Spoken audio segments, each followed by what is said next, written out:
Hi, my name is Nicola Brown. I'm a felt maker and I've been felting for 2.5 years.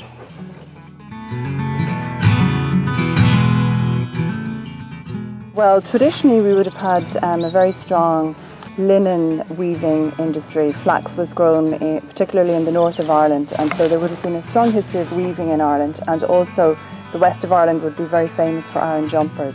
And they were jumpers that the fishermen's wives would have, and the fishermen themselves I think, would have knitted for them using oiled wool. So they really would be very waterproof.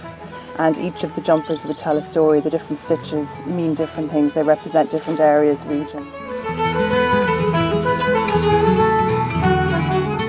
When I started felting, I was absolutely fascinated with the process, and I didn't understand how many different raw materials were available to me. Because it's like anything, when you take it up, you just listen to your tutor at the time. And my tutor is a good friend now, Carmen Sanchez, and she was felting with a wool called Beda wool, which was coming in from Holland, I think.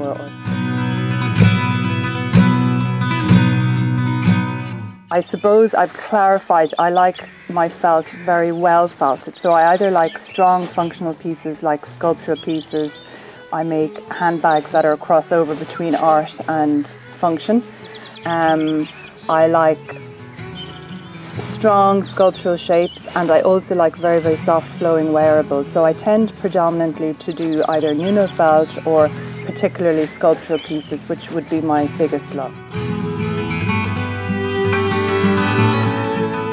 I loved art when I was in school, but I never seemed to find a medium where I could express myself properly. I knew what I wanted to achieve, but I could never achieve it. So with oil painting, my paintings were very heavy. With pottery, I could never get my clay fine enough. So it was a very frustrating process. But strangely, once I started working with wool, I seemed able to have more success in making the wool do what I wanted it to do.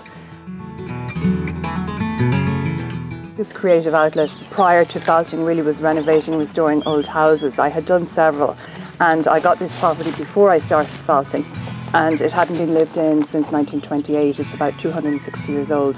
So I was doing a lot of creative work restoring the house, started doing the garden, and then when I started felting, the environment inspired what I was actually, the colours I was working with and the shapes and forms.